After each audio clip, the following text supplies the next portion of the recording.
सद्गुरु श्री महेश चैतन्य जी महाराज की जय। जय बाबा। ओके మన సతీష్ మాట్లాడిన విషయాల్లో కూడా చక్కటి అవగాహన ఉంది. అలాగే మన పూర్ణచంద్రరావు కూడా పరిపూర్ణంగా అన్నీ కడిగేశాడు. అంటే దీని అర్థం ఏంటంటే చాలా లోతైన విషయాలు చిన్న చిన్న మాటల ద్వారా చక్కగా అందించారు. మరి నేనేం చెప్పాలో నాకు అర్థం కావట్లేదు. అయితే మెహర్ బాబా అన్నారు, నాకు కృపలేనిదే ఎవరు నా వద్దకు రాలేరు. ఆయన ఎడల మన అందరికీ కూడా ప్రేమ ఉంది అని మనం అనుకుంటున్నాం, కానీ నిజం చెప్పాలంటే ఆయనే మనల్ని ప్రేమిస్తున్నాడు. ఆయన ప్రేమే మనల్ని ఆకర్షిస్తుంది, ఆయన ప్రేమే మనల్ని పోషిస్తుంది, ఆయన ప్రేమే మనల్ని రక్షిస్తుంది. నాకు కృపలేనిదే ఎవరు నా వద్దకు రాలేరు అన్నారు. ఇంతమంది ఇక్కడికి రాగలిగామంటే ఆయన అవకాశం ఇస్తేనే మనం రాగలిగాం. ఎందుకంటే కర్మ బంధితుడు మానవుడు. ప్రతి క్షణము కర్మ బంధిస్తూనే ఉంటుంది. కర్మతోటే జీవిస్తూ ఉంటాం, కర్మే నీవై జీవిస్తూ ఉంటాం. మరి అలాంటప్పుడు సత్యం వైపుకి ఎలా వెళ్తావు? అంచేత సత్యం వైపుకి వెళ్ళాలి అంటే కర్మను అధిగమించాలి. కర్మను అధిగమించాలంటే ఏం చేయాలి? నాకు కృప ఉండాలి అన్నారు ఆయన. కర్మను అధిగమించాలంటే నువ్వు కర్మే నీవై ఉన్నప్పుడు మరి నువ్వు ఎలాగ అధిగమించగలవు? అదే బాబా అన్నారు, నువ్వు ఎవరి మించైనా దూకలేవు కానీ నీ మించి నువ్వు దూకలేవు అన్నారు. అందుచేత మన మించి మనం ఎలాగైతే దూకలేము, కారణం ఏమిటయ్యా అంటే మనకి 3 గుణాలతో మనం బంధించబడి ఉంటాం. సత్వగుణం, రజోగుణం, తమో గుణం అంటారు. అందుచేత మన గుణాలను మార్చుకుంటూ ఉండడం ద్వారా పురోగతిని మనం పొందగలుగుతాము. మనం ఇక్కడ ఇలాంటి ఆధ్యాత్మిక వాతావరణంలో మనం వస్తున్నామంటే ఆయన యొక్క కృపతో పాటుగా మనకి శ్రద్ధ, భక్తి, విశ్వాసము, ప్రేమ, అర్పణ, ఇంకా ఎన్నో రహస్యాలు తెలుసుకోవాలనేటువంటి తపన ఇవన్నీ మనకు ఉండబట్టే ఇలాంటి కార్యక్రమాల్లో మనం పాల్గొంటూ ఉంటాం, అలాగే కార్యక్రమాల్లో నిర్వహించుకుంటూ ఉంటాం. అందుకని ఇక్కడ మెహర్ బాబా అని పేరు వినగానే మనలో తెలియకుండానే ఒక రకమైనటువంటి ఒక అంతర్గత ప్రేరణ, ఒక తెలియనటువంటి ఒక ప్రేమ జాగృతం ఉంటుంది. ఎందువల్ల మనం ఆ అర్హతను పొంది ఉన్నాం. అనేక లక్షల జన్మల యొక్క సుకృతం, పుణ్య ఫలం మనకి ఇక్కడ మెహర్ బాబాకు సన్నిహితపరిచింది. అంచేత ఆషామాషి కాదన్నాడు కదా మన సోదరుడు, మన బావగారు. ఏమిటి, బాబాని ప్రేమించడం కానీ బాబా దగ్గరికి రావడం కానీ అంత ఆషామాషి ఏం కాదు. ఎందువల్ల అంటే ఎంతో అర్హత ఉంటే తప్ప ఈ పరిధిలో ప్రవేశించలేదు. చాలామందికి ఫోటో ఇద్దామంటే దూరంగా వెళ్ళిపోతూ ఉంటారు. ఒకసారి కార్యక్రమం రమ్మంటే 100 సార్లు పిలిస్తే కానీ మళ్ళీ రాలేదు. కానీ మనం ఏ అర్హత ఉందని మనం అలాగా సూదంటి రాయి అంటే ఏంటి, ఒక ఇనుము ఒక ఐస్కాంతానికి ఇనప ముక్క ఎలాగైతే ఆకర్షించబడుతుందో ఆయన ఫోటో చూడగానే మనం ఆకర్షితులైపోతాం. నేను ఒకసారి అక్కడ అదేంటంటే మండపేటకు అవతల ఒక చోట మా ఫ్రెండ్తో నేను మొట్టమొదటి అక్కడికి వెళ్ళిన తర్వాత ఆయన ఏమన్నాడంటే ఫోటో చూశాను. ఆ ఇంట్లో ఫోటో చూడగానే 5 సద్గురుల మధ్య మెహర్ బాబా ఉన్నారు. ఇదేంటి ఇలాగ ఉన్నారన్నాను. బాబా చిన్నముద్ర ఫోటో చూశాను. ఏంటి ఎస్సీ రకాల ఫోటో పెట్టుకున్నారు ఏంటి అనుకున్నాను మనసులో. ఆయన టీ తెచ్చిచ్చే లోపల ఈయన ఆలోచనలన్నీ ఎలా మారుతున్నాయి. ఈయన 5 సద్గురులు భూమి మీదకి ఆవాహనం చేశారండి, ఈయన అవతార పురుషుడండి అన్నారు. నేను అప్పటికి అర్జున సాంప్రదాయంలో ఉన్నాను. నాకేమనిపించిందంటే, ఈయనకి 5 గురువులే కానీ నాకు 500 మంది గురువులు తెలుసు. వాళ్ళు గురు సమూహం మాకు ఎక్కువ, నాకు బాగా అవగాహన ఉంది. 5 సద్గురువులు అంటే అందులో మేము కూడా సద్గురులోనే అంటున్నాం కదా అనుకున్నాను. ఓకే, ఈయన అవతార పురుషుడు అంటే గురు సాంప్రదాయంలో అవతార పురుషుడికి పెద్ద ప్రాధాన్యత ఎవరు. సరే నేను తేలికైనా తీసుకున్నాను.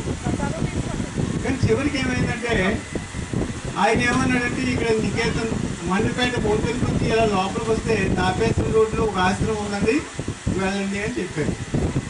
కానీ అదే మార్గంలో ఒక 5-6 సార్లు వెళ్ళాను. కానీ ఎప్పుడూ కిందకి వెళ్ళలేదు. ఆ గురువు గారిని నేను దర్శించుకోలేదు. కానీ అనుకోకుండా దర్శించుకోకుండా వెళ్ళిపోతూ ఉండేవాడిని. కానీ మాకు గంగరాజ్ మాస్టర్ వచ్చారు మా ఊరు.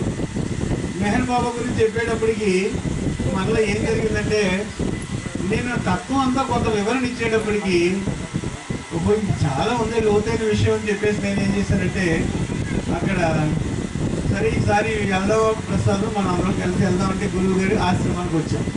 మొట్టమొదటిసారి వచ్చాం. వచ్చిన తర్వాత గురుదేవులు గురు పూజ కార్యక్రమం జరుగుతున్నప్పుడు ఏం జరిగిందంటే, సరే నేను అక్కడ విన్న విషయాలు నిజమే, ఈయన నెదుగురు అంటున్నారు, సరే ఈయన అది కూడా ఒక అదృష్టమే కదా భాగంలో అనుకుని ఆయన దగ్గరికి చేరాను. చేరిన తర్వాత మొట్టమొదటి రోజునే ముజ్జు వెంకటరమణమూర్తి గారు ఏమో గురువు గారికి పూజ చేస్తున్నారు, మంత్రోచ్చరణ పూజ చేసుకునే వాళ్ళేమో పుష్పాలు వేస్తున్నారు. నేను యువతల పక్కన కూర్చుని ఆ పుష్పాలన్నీ పాదాల మీద సర్దుతున్నాను. ఫస్ట్లోనే మంచి గొప్ప పోస్ట్ ఇచ్చేసారు నాకు. ఆ పాదాల దగ్గర కూర్చోవడం, పుష్పాలన్నీ అటు ఇటు చెదిరిపోయి మళ్ళీ పాదాల మీద సర్దుతున్నాను.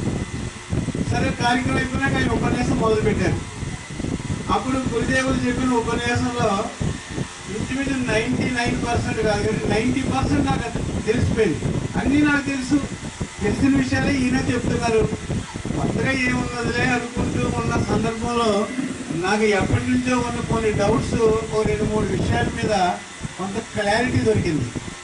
ఓ ఇది చాలా బాగుంది, నాకు ఎప్పటి నుంచో తెలుసుకోవాల్సిన విషయం తెలియబడిందని అనుకున్నా. మళ్ళీ రెండోసారి వచ్చాను, మరో 10 విషయాలు, కొత్త విషయాలు, అందులో కీలకాలు, ఆ రహస్యాలు తెలియబడ్డాయి. మళ్ళీ మూడోసారి వచ్చిన తర్వాత నాకు ఏమీ తెలియదు అని ఆయన యొక్క తత్వరీత్యా నాకు 0 ఇప్పటిదాకా నేను ఏదో తెలుసుకున్నాను అంతే తప్ప నాకు తెలిసింది ఏమీ లేదని 0 అయిపోయిందండి. నా మనసు అంతా 0 చేశాడు. నీకేం తెలియదు అనిపించేసాడు. అప్పటి నుంచి బాబా తత్వం చదువుతుంటే ఇప్పుడు కూడా చదువుతున్నా, నిజంగా చదువుతానే కానీ నాకేమీ తెలియదు. మరి చెప్పడం ఎందుకంటే చెప్పమన్నారు కాబట్టి చెప్తున్నాను అంతే. తెలిసి కాదు. కాకపోతే ఒకటి ఏంటంటే, తెలిసిన విషయం అందరూ చదవలేరు కాబట్టి అందులో ఉన్న విషయాన్ని అర్థమయ్యే రీతిలో మనం అవగాహన పరచుకోవడానికి అక్కడికి వెళ్ళి, అంటే మేము 40 ఏళ్ళ నుంచి కూడా గంగరాజ్ మాస్టర్ నేను మా ప్రాంతం అంతా బాగా ప్రయత్నం చేసాం. ఆయన బండి మీద తీసుకెళ్ళడం, ఊళ్ళని చెప్పడం, అన్ని సెంటర్లకు వెళ్ళడం, బాబా గురించి చెప్పడం జరుగుతుంటే అది అలవాటు కింద మారిపోయింది. ఆ మారిపోవడం ఏం జరిగింది అంటే, ఇంక నాకు ఇది అలవాటు అయిపోయి దాని నుంచి మనం బయటపడలేక ఇంకా ఊళ్ళన్నీ తిరగడం మొదలుపెట్టాం. కానీ ఏం తెలుసని అంటే, వాస్తవానికి ఆ ప్రేమ, ఆయన ఇచ్చిన తత్వం ఈ మానవాళి తెలుసుకోవాల్సినటువంటి అవసరం ఉంది. మరి ఎవరు చెప్పకపోతే ఆ తత్వాన్ని ఎవరికి అందుతుంది? అంచేత ఆ రహస్యాలన్నీ గురుదేవులు ఇంకా లోతైన రహస్యాలు మనకు అందించారు.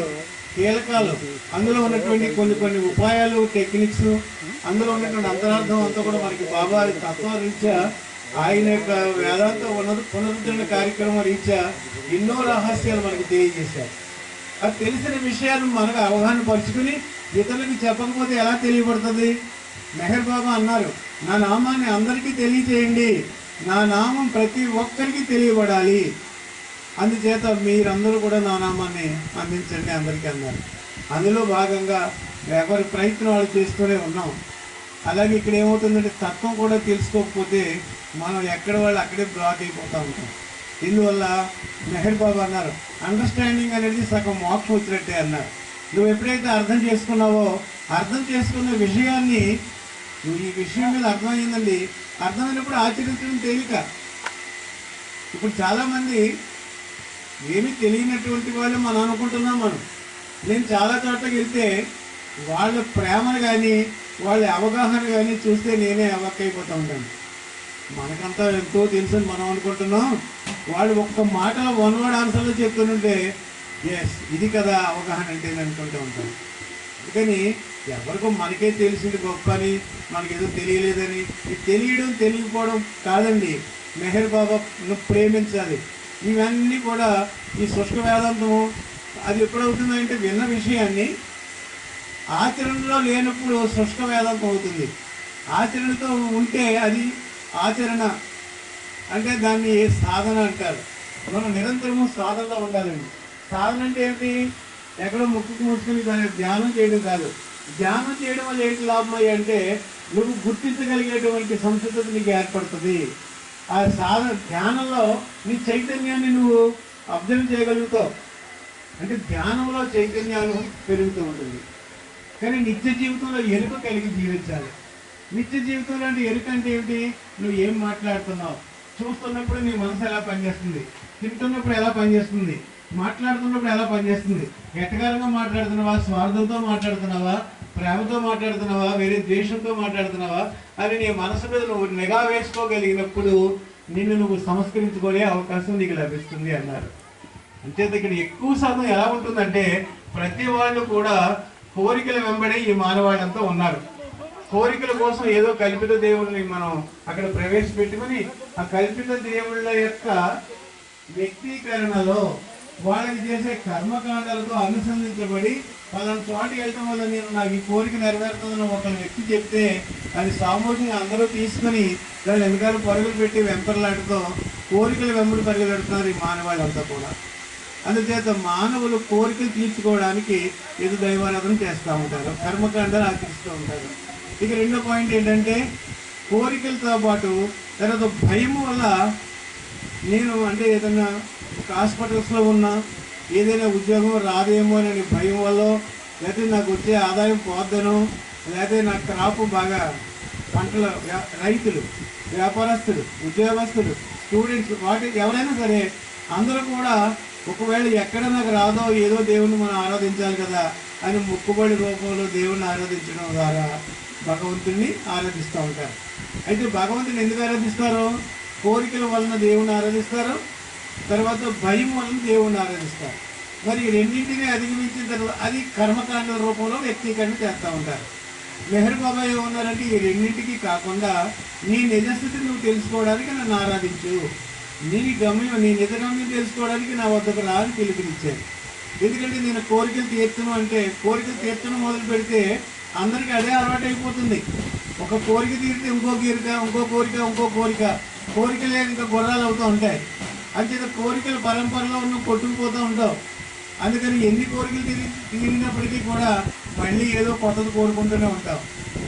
అందుకని ఈ కోరికల ప్రవాహానికి ఆటంకపరచడం కోసం గురుదేవుడు బాబా ఏమన్నారంటే అక్కడే ఓ దెబ్బ కొట్టారు. కోరికలు తీర్చను, కోరికలు ఉంటే నా వద్దకు రావక్కర్లేదు అన్నారు. ఎందుకంటే కోరికలు తీర్చడానికి చాలా సంత ఉంది, గోడను ఉంది, దేవుళ్ళు ఉన్నారు, అక్కడికి వెళ్ళండి, అవన్నీ కూడా కల్పించబడినటువంటివి కదా అని.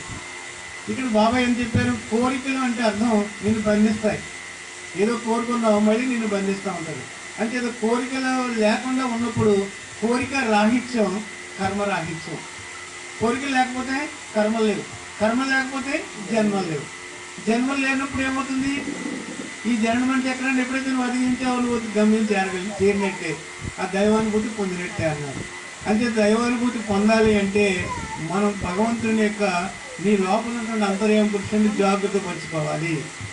ఆచరించడమా ఆచరించకపోవటం అనేటువంటిది నువ్వు యొక్క నీ జీవితం మీద నువ్వు నిఘా వేసుకో. నువ్వు ఆచరిస్తే అదృష్టవంతుడు, అనుభూతి పొందుతావు. ఆచరణలు లేనప్పుడు లేకపోయినా ఇప్పుడు మనం ఆచరిస్తాము అని అనుకుంటున్నాం. కర్మనికి అవకాశం ఇస్తేనే కదా నువ్వు ఆచరించగలవు. కర్మనికి అవకాశం ఇవ్వకపోతే నువ్వు ఎక్కడ ఆచరించగలవు? కానీ ప్రయత్నం చేయాలి. బాబా ఇలా చెప్పారు కాబట్టి ఓటికి 4 సార్లు పదే అనుకోవడం వల్ల ఏమవుతుంది? ఆచరించగలిగే సమర్థత నీలో వ్యక్తం అవుతుంది. మనకి ఒక పద్యం చదువుకుంటాం, అనగనరగ రాగ మతి శైలుచునుండు, తినగ వేము తీయనుండు, సాధనమున పనులు సమకూరు ధరలోన విశ్వదాభిరామ ఇంద్రవేమ అని. ఆ పద్యం నాకు చిన్నప్పుడు రాకపోవడం వల్ల, తిరగకపోవడం వల్ల నాకు ఎన్నో గోడ కుర్చీలు వేసాడు, మా మాస్టర్ వేయించారు, చాలా పనిష్మెంట్లు కూడా తీసుకున్నాను. చివరికి ఆ పద్యం వచ్చింది. తర్వాత నాకు అనిపించింది ఎంత మధురంగా పాడి ఆనందపడిపోతూ ఉండేవాడు ఆ పద్యం చదువుతూ. అనగనగరాగమతి శైలుచునుండు, తినగ వేము తీయనుండు, సాధనమున పనులు సమకూరు ధరలోన విశ్వదాభిరామ వినురవేమ. అలాగా ఆడుకుంటూ ఆనందంగా ఉండేది. అంటే ఇప్పుడు సాధన అనేటువంటిది ఎలాగా అంటే సాధన చేయాలి. సాధన చేయమురా నరుడా, సాధ్యము కానిది లేదురా. సాధన చేస్తే అసాధ్యం అనేది మనకి ఏం లేదు, అంతా సాధ్యమవుతుంది. ఎందుకంటే వివేకానంద అంటాడు, ఒక్కడు సక్సెస్ అయ్యాడంటే, ఇప్పుడు ఒక అతను గమ్యం చేరాడు అనుకోండి, సమస్త మానవాళికి అది అవకాశం ఉన్నట్టే కదా, అందరూ చేరగలరు అని.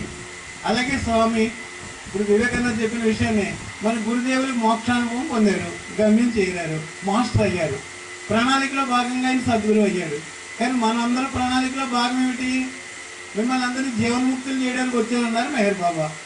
అంటే సునిశ్చిత చైతన్యాన్ని అనుభవం చేయడానికి, అందరినీ మోక్షానుభవాలు ఇవ్వడానికి నేను వచ్చానన్నారు. అంటే అదే మేల్కొలుపు అని. అలా మేల్కొల్పడానికి వచ్చినప్పుడు, ఆయన వాగ్దానం చేసినప్పుడు మనం అందరం మేల్కొని తీరుతాం. ఎందుకంటే ఆయన వాగ్దానం అంత గొప్పది. అవతార పురుషుల యొక్క వాగ్దానం, సద్గురు యొక్క వాగ్దానం ఊరికే పోదు కదా, మన అందరినీ వెన్నంటే ఉంటుంది. అది ఆ వాగ్దానమే మనందరూ ఇక్కడ కూర్చోబెట్టింది, నిలబెట్టింది. మన అందరి విశ్వాసం అదే, బాబా ఎప్పటికైనా నాకు ఇచ్చే తీరుతారు, అందులో ఏం అనుమానం లేదు. తర్వాత మీరు కొంతమంది పాటలు పాడుతుంటుంటే ఎంత ఆనందంగా పాడుతున్నారని. ఇక్కడ అతను చిన్నారావు గారి ప్రేమను చూస్తే తట్టుకోలేనంత ఆనందం. ఎందుకంటే మాటల్లో కానీ, మన హరిబాబు మాటల్లో కానీ, చేతల్లో ఎంత ప్రేమ వ్యక్తమైపోతూ ఉంటుందో, ఆ మాటల్లో ఉండేటువంటి ఆ ప్రేమ కపటం లేనటువంటిది, నిష్కపటమైనటువంటి ఆ ప్రేమను వ్యక్తం చేయగలగాలి మనం. ఎందుకంటేనండి నీ మాటల్లోనే ఉందంతా, నీ చూపులో ఉంది, నీ మాటల్లో ఉంది. మాట ఎన్ని రకాలంటే, కామంతో మాట్లాడడం ఒకటి, క్రోధంతో మాట్లాడడం ఒకటి, అసూయ ద్వేషాలతో మాట్లాడడం ఒకటి, అంతే కదండి, లోభత్వంతో మాట్లాడడం ఒకటి, అహంకారంతో మాట్లాడడం ఒకటి. ఈ అరిషడ్ వర్గాలన్నీ కూడా మాటల రూపంలోనే వ్యక్తం అవుతుంటుంది, హావభావాలు అంటారు. అలాగే చూపు కూడా, కామంతో చూసేటప్పుడు ఒకలా చూస్తాం, అలాగే ప్రేమతో చూసేటప్పుడు ఒకలా చూస్తాం, ద్వేషంతో చూసేటప్పుడు ఒకలా చూస్తాం, అసూయతో చూసేటప్పుడు ఒకలా చూస్తాం. నీ హావభావాలు మారిపోతున్నాయి. దేన్ని బట్టి? ఇది కేవలం ఇంద్రియాలు. ఈ ఇంద్రియాలకు ఆధారం మనస్సు. కర్మేంద్రియాలకి, జ్ఞానేంద్రియాలకి ఆధారం ఏమిటి? మనస్సు. ఆ మనస్సు దేనితో నిర్మాణం అయింది? నీ సంస్కారాలతో నిర్మాణం అయింది. ఈ సంస్కారాలు ఎక్కడి నుంచి తెచ్చుకున్నావు? ఈ సుదీర్ఘ ప్రయాణంలో ఎక్కడ ఖర్చు పెట్టకుండా, ఇక్కడ ఖర్చు పెట్టుకుంటూ అనేక లక్షల జన్మలకు కారణం అవుతున్నావు. అందుకని బాబా అన్నారు, ఆ మనసు పోతే తప్ప నీకు గమ్యం చేరలేవు, మనసు పోతే తప్ప నీకు మార్గం దొరకదన్నారు. ఈ మనసు అంటే ఏమి లేదు, అరిషడ్ వర్గాలను రైతు చేసుకోవడమే. మనకు కామం ఉంది, కోరికలు ఉన్నాయి. బాబా ఏం చెప్పారు? నీ కోరికలు ఉన్నాయి, ఈ కోరికలని నాకు అప్పచెప్పేయమన్నారు. నువ్వు ఏమీ కోరుకోవద్దు, నువ్వు ఏమీ కోరకపోతే నీకు అన్నీ ఇస్తాను నేను అన్నారు. You want nothing, you will have everything. Baba చెప్పారుగా, ఓకే నేనేం కోరుకోక్కర్లేదు, ఎందుకంటే నా యోగక్షేమాలు చూసేటువంటి నా ప్రీతమ తండ్రికి అన్నీ తెలుసు, ఎప్పటికీ ఏది అవసరమో. అందుకే బాబా అంటారు, నిన్ను నువ్వు ప్రేమించుకునే దానికంటే ఎన్నో రెట్లు అత్యధికంగా ప్రేమించే దివ్య ప్రీతముని నేను. అందుచేత ఆయన పరమపిత, దేవాది దేవుడు, సాక్షాత్తు ఆయన ఆ పరమాత్మే మనందరిలో ఉన్నాడు, ఆయనే ప్రేమిస్తున్నాడు. తర్వాత అందరినీ కూడా ప్రేమించేది ఆయనే, అందరి ద్వారా ప్రేమించేది ఆయనే, అందరి ద్వారా సహాయం చేసేది ఆయనే, అందరి ద్వారా విమర్శించేది ఆయనే. ఎందుకు విమర్శించకపోతే నువ్వు బయట పడలేవు కదా. కొట్టేది ఆయనే, తిట్టేది ఆయనే, చెప్పేది ఆయనే, వినేది ఆయనే. అసలు ఆయన కానిది ఏమైనా ఉన్నదా? అందుచేత సమస్తము ఆయనైనటువంటి భావనలో మనం ఉన్నప్పుడు ఆయన యొక్క అనుగ్రహాన్ని మనం స్వీకరించగలుగుతాం. ఎందువల్ల అన్ని ఎందుకు చేస్తున్నాడు ఆయన? నిన్ను సంస్కరించాలి. ఎందుకు సంస్కరించాలి? నిన్ను ప్రేమిస్తున్నాడు కాబట్టి. ఎందుకు ప్రేమిస్తున్నాడు? ఆయనే కాబట్టి మనలో ఉన్నది. మనలో ఉన్నది ఎవరు? మరి తండ్రి బిడ్డను ఎందుకు ప్రేమిస్తాడు? అందుకే ఆయన కూడా మన అందరం పిల్లలం, బిడ్డలు ఆయనకి. ఆయన ప్రీతమ తండ్రి. ఆయన చేత ప్రేమించవలసినటువంటి అర్హత, అంటే ప్రేమించవలసిన బాధ్యత ఆయనకు ఉన్నది. అందుకని బాబా అంటారు, మీరందరూ నా బిడ్డలు, మీరు అన్నం అడిగితే నేను సున్నం పెడతానా, మీరు రొట్టెలు అడిగితే రాళ్ళు ఇస్తానా? అందుచేత మీ యోగక్షేమాలు నాకు తెలుసు కాబట్టి మిమ్మల్ని ఎలాగ చేయాలో, ఎలా సంస్కరించాలో ఆ విధంగా నేను సంస్కరించుకుంటూ తీసుకెళ్తున్నాను. అందుచేత మీరు మాత్రం నాకు అవగాహన, నన్ను అనుసంధించబడి ఉండండి. నా కొమ్ము గట్టిగా పట్టుకోండి, ఎక్కడ జారిపోకుండా చూసుకోండి. ఇక్కడ ఏమవుతుందంటే తెలియకుండా మనకి ఇంకోటమ్మా, మనందరం గుర్తుపెట్టుకోవాల్సిన ఇంకొక విషయం ఏంటంటే, మనలో ఉన్నటువంటి ఏదైతే ఉన్నదో అది అహంకారంగా వ్యక్తం అయిపోతూ ఉంటుంది. 2 పాటలు మనం బాగా నేర్చుకుని బాగా పాడగలిగితే, అమ్మో నేను నా ఇంత గాయకుడు లేడు అనుకుంటా ఉంటాం. 2 మాటలు చెప్పగలిగితే నా ఇంత ఉపన్యాసకుడు లేడు అనుకుంటాం. 2 కొంచెం ఏదో మనం ఏదో కొంతమందికి ఏదో కొంచెం చిన్న సాయం చేసామనుకో, అయిపోయి నేను చాలా గొప్ప సేవా తత్పరుని అనుకుంటా ఉంటాం. అంటే ఏమీ లేదు, చిన్ని చేసేటప్పటికే మనలో తెలియకుండా ఒక అహం వ్యక్తం అయిపోతూ ఉంటుంది. ధ్యానం చేస్తున్నాం, ధ్యానం చేసేటప్పుడు ఏమవుతుంది, నేను మహా ధ్యానిని అనుకుంటాడు. ధ్యానం కుదిరింది అనుకోండి, ఒకే రెండు కొంచెం అంటే ఈ ధ్యానం చేయడం వల్ల అహంకారం పెరుగుతుంది, సేవ చేయడం వల్ల అహంకారం పెరుగుతుంది. అంచేత నీకు ఏ పని చేసినా నీకు అహంకారమే పెరుగుతుందయ్యా, అందుకని నన్ను ప్రేమించు అంటాడు. మరి నన్ను ప్రేమించేటప్పుడు ఎంతో సతీష్ కొన్ని మాటలు చెప్పాడు. నన్ను ప్రేమించడం అంటే ఏమిటి అని, అంటే బాబాకి ఎలా దూరం అవ్వాలి అనేటువంటిది, అంటే ఆయన కాన్సెప్ట్ రివర్స్లో మాట్లాడాడు. దూరం అయిపోతున్నావు సుమా అని గుర్తించడం కోసం మాట్లాడాడు. ఎలాగ దూరం అయిపోతున్నావు, నువ్వు ఇతరులను ద్వేషించడం వల్ల నీలో ఉన్నటువంటి ఆ అంతర్యామికి దూరం అయిపోతున్నావు. ద్వేషించడం వల్ల ద్వేషం అనేటువంటిది నీకు పొడిగట్టేసి నేను బాగా ఆ మాయలో ముంచేసి భగవంతుడికి దూరం చేసేస్తుంది. ఇతరులు అంటే ఇక్కడ ఏమవుతుంది, ద్వేషించడం వల్ల తర్వాత ఇతరులు ఉన్న లోపాలు మనం చూస్తాం. జనరల్గా లోపాలు ఎప్పుడు చూస్తూ ఉంటాం, ఇది ఎలా చూపించున్నాను అనుకోండి, రాంబాబు గారు నీలో ఈ లోపం నీళ్ళు ఉందంటే ఒక వేలు నీకు చూపిస్తుంది, నాకు 3 వేలు చూపిస్తున్నాయి. అంటే నాలో 3 లోపాలు ఉంచుకుని మీకు ఒక లోపాన్ని వ్యక్తం చేస్తున్నాను. ఎవరిలో లోపాలు ఉంటాయో వాళ్ళే లోపాలు వ్యక్తం చేయగలరు. మరి ఈయనెవరో పైన సాక్షి, అంతే కదా, ఎలా చూపించాడు ఆయన. నేను చూస్తున్నాను లేవయ్యా, నీకు ఆ ఎదలో ఒక్క తప్పే చెప్తున్నా, మరి నీలో ఉన్న ఏంటి అని అడుగుతున్నాడు. అలాగే మనలో ఉన్న దోషాలను మనం గుర్తించాలి, విస్మరించాలి. బాబాయ్ ఏమన్నారు, గుర్తించడు, నీ మీద నువ్వు నిఘా వేసుకో, నువ్వు అంతర్ముఖం అవ్వు, బాహ్యంగా చూడకు, అంతర్ముఖం అవ్వు. అంతర్ముఖం అవ్వడం అంటే ఎలాగా, ఇప్పుడు ఎవరిని చూసినా మనం ఏమనుకోవాలి, అందరిలోనే ఆత్మ ఉన్నదని, భగవంతుడు ఉన్నాడని, అందరినీ భగవత్ స్వరూపులతో చూడడం ప్రాక్టీస్ చేయి. అనగా అదే అలవాటు అయిపోతుంది. అలాగే ద్వేషించకుండా చూడు, అందరినీ ప్రేమించు, వర్రీ అయిపోకుండా చూడు. ఎందుకు వర్రీ అయిపోవాలి, కొండంత అండతో బాబా ఉన్నారు కదా, మరి ఉన్నారని నమ్మకం నీకు ఉన్నప్పుడు మరి నువ్వు ఇంకెందుకు వర్రీ అయిపోవడం. అందుచేత బాబా ఉన్నారని, నాకు ఆయనే నా యోగక్షేమాలు చూసుకుంటారని విశ్వాసం నీలో ఉన్నప్పుడు తప్పనిసరిగా ఆయన వ్యక్తం చేస్తూ ఉంటాడు. ఆయన ఆఖరి క్షణం వరకు ఆ రిజల్ట్ మనకి ఇవ్వడు. మనకి ఫైనల్గా పాస్ అవ్వడం అంటే ఎప్పుడు జరుగుద్ది, ఈ టెస్టులు పెడతా ఉంటాడు, ఎగ్జామ్లు రాస్తూ ఉంటాం, మార్కులు వస్తూ ఉంటాయి. క్వార్టర్లీ, హాఫ్ ఇయర్లీ అయిపోయిన తర్వాత, యాన్యువల్లీ అయిన తర్వాత అప్పుడు మనకి ఆఖరిని రిజల్ట్ ఏమొచ్చిందా అని మనం వెళ్ళి బోర్డు చూసుకుంటూ ఉంటాం. అలాగే ఆఖరిని రిజల్ట్, ఇప్పుడు అన్నం ఉడుకుతుంది అనుకోండి, ఉడుకుతున్న తర్వాత 10 సార్లు చూస్తూ ఉంటాం ఉడికిందా లేదా అని. మాలాంటి వాళ్ళు అయితే, కొత్త వాళ్ళు అయితే, మరి పాత వాళ్ళకి అలవాటే కదా. అయినా సరే కుక్కర్లో పెడితే 3 విజిల్స్ వేస్తుంది, 2 విజిల్స్ మనం సరదాగా ఆడతా పడుతూ ఉంటాం. 3వ విజిల్ అయితే ఎక్కడక్కడ వదిలి పరుగు వెళ్ళి దాన్ని కట్టకపోతే తినడానికి పనికిరాదు. అదే మాదిరిగా గురువు కూడా అలాగే చేస్తాడు, మాస్టర్ కూడా అదే చేస్తాడు. అప్పటిదాకానేమో నిన్ను పర్ఫెక్ట్ చేయడానికి ట్రై చేస్తాడు. పర్ఫెక్ట్ చేయడం అంటే నిన్ను సంస్కరిస్తూ ఉంటాడు.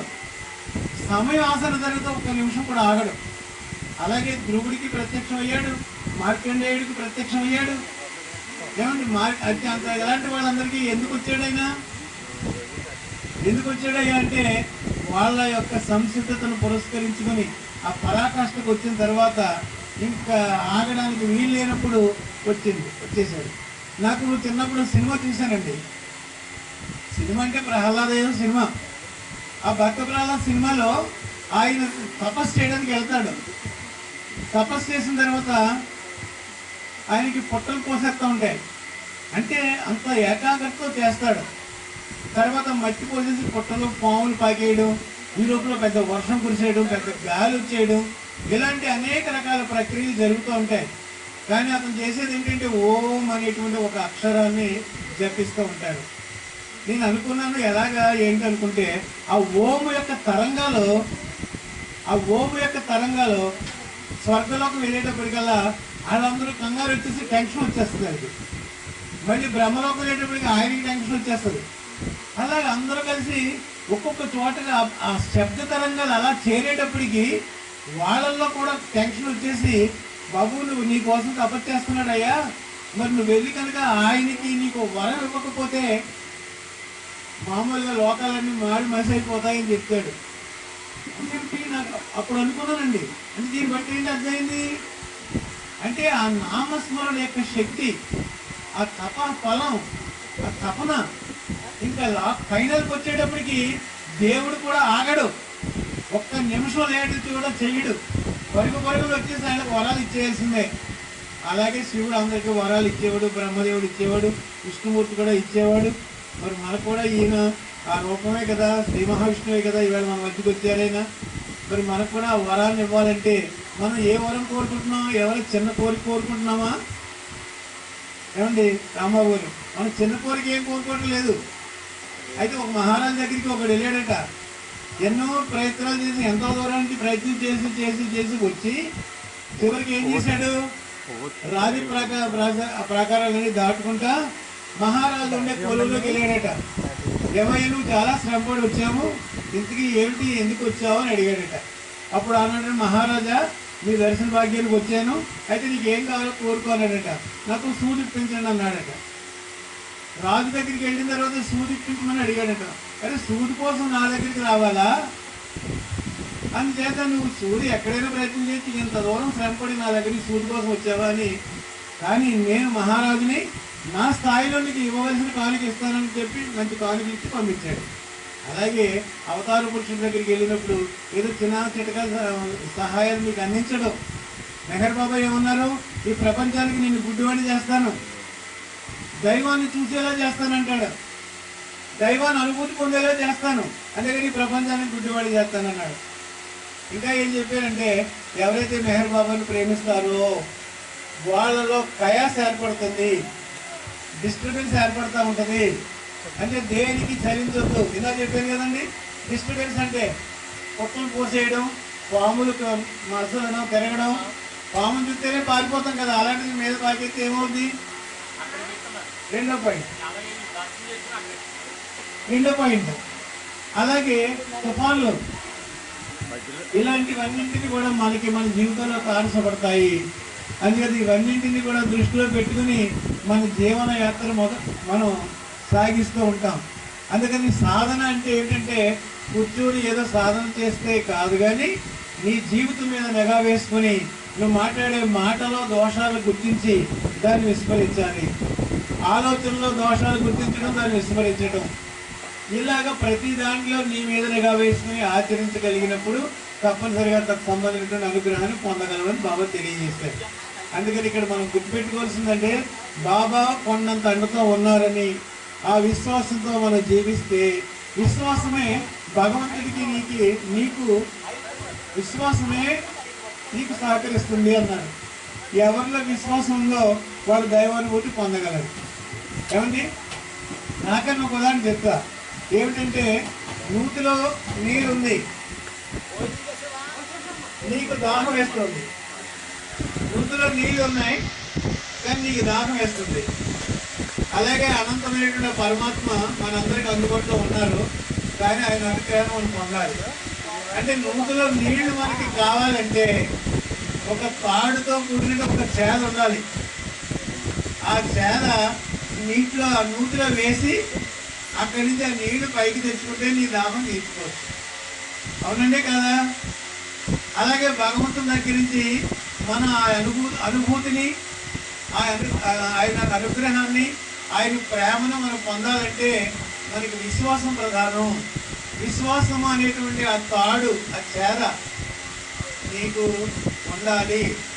చేద ఎలాగైతే నీకు నీరు పైకి తీసుకొచ్చి నీకు దాహాన్ని తీరుస్తుందో అలాగే నీ విశ్వాసం, భగవంతుడు విశ్వాసం ఏం చేస్తుంది అంటే నిన్ను దైవంగా మార్చేస్తుంది అన్నారు.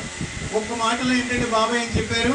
నేను ఎందుకు వచ్చాను అంటే నిన్ను దేవుని చేయడానికి వచ్చాను, మీ అందరిని మేల్కొల్పడానికి వచ్చాను. నేను ఏదో చిన్న చిన్న కోరికలు తీర్చడానికి రాలేదు.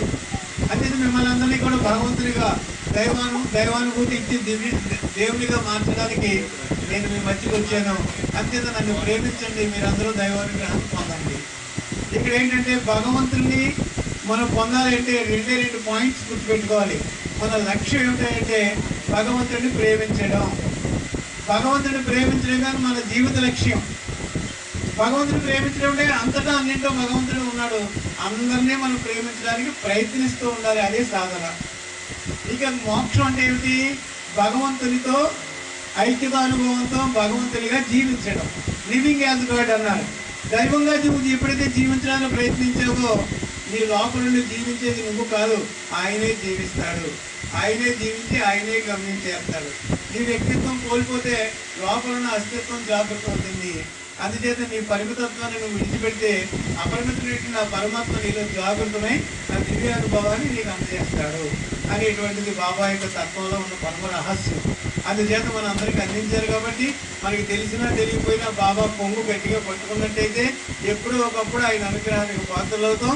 ఎప్పుడో ఒకప్పుడు తగినతోనే తప్పనిసరిగా మోక్షాన్ని పొందగలమని బాబా తెలియజేశారు. కనుక మనం అందరం కూడా అంత అదృష్టవంతుడు ఒక బానిస వలె అవతార పురుషుని సద్గురువుని మనం ఆయన్ని అనుసరించి ఆచరించి ఆయన్ని వెంబడిస్తే అదృష్టవంతులకు బానిస వలె గురువు చెప్పిన ప్రతి ఆజ్ఞను పాటించి ఆయన అనుగ్రహాన్ని పొందవచ్చు. అందుచేత ఇలాంటి అవకాశాలు మనం కార్యక్రమాల్లో మనం పాల్గొంటూ ఉండాలి. ఎప్పటికప్పుడే ఇప్పుడు సతీష్ చెప్పినా ఇంకొకరు ఏం చెప్పినా ఇంకొకరు చెప్పినా నీ యొక్క జీవన విధానాన్ని మార్చుకోవడానికి అవసరమైన జ్ఞానాన్ని ఇలాంటి చోట సముపార్జించుకోవడానికి అవకాశం ఉంది. ఒకళ్ళు చూసి ఒకళ్ళు ప్రేమతత్వాన్ని పెంచుకోవడానికి అవకాశం ఉంది. నాకు ఏమనిపిస్తుంది, ఇందాక 2 ఉదాహరణలు చెప్పాను. నేనెంత నా ప్రేమ ఎంత అనిపించింది. ఆ హరిబాబు పాపం ఆ ప్రేమని లోపల నుంచి తెలియకుండా ఓ ప్రవాహంలో బయటికి వ్యక్తమైపోతూ ఉంటుంది. అలాగే చాలామంది అలాంటి ప్రేమ స్వరూపులు ఉన్నారు. మనం అందరం ప్రేమ స్వరూపులమే. కొంతమంది వ్యక్తం చేయగలరు, మరి కొంతమంది వ్యక్తం చేయలేరు. అలాంటి ప్రేమను మన అందరిలోని లోపల దాచించాడైనా, దాచించడం కాదు, ఆయనే ప్రేమ స్వరూపుడే మనలో ఉన్నాడు. అది ప్రేమను వ్యక్తం చేసుకోవడమే దివ్యానందం. అట్టి ఆనందం మనందరం పొందాలని మరి కాస్త పురోగమించి మెహర్ బాబా యొక్క ప్రేమకు పాత్రలై మన నిజ జీవితంలో మనం అనుభవానికి పొందడానికి ఆయన సహకారం మన నిరంతరము ఆయన ప్రయత్నిస్తున్నటువంటి ఆ ప్రయత్నాన్ని మనం స్వీకరించడానికి అవసరమైన అర్హతలు ప్రసాదించమని రికన్సిడ్గా మనందరి తరఫున మెహర్ బాబా యొక్క పాద పద్మములకు మన అందరి తరఫున శిరస్సు వచ్చి నమస్కరిస్తూ బాబా యొక్క ప్రేమను పొందడానికి అర్హత మనకు కావాలని ఆకాంక్షిస్తూ అవతార్ మెహర్ బాబా की जय। मातृश्री मेहर गायत्री देवी समेत सद्गुरु श्री मेहर चैतन्य जी महाराज की जय। जय गुरुदेव, जय मातृश्री, जय बाबा।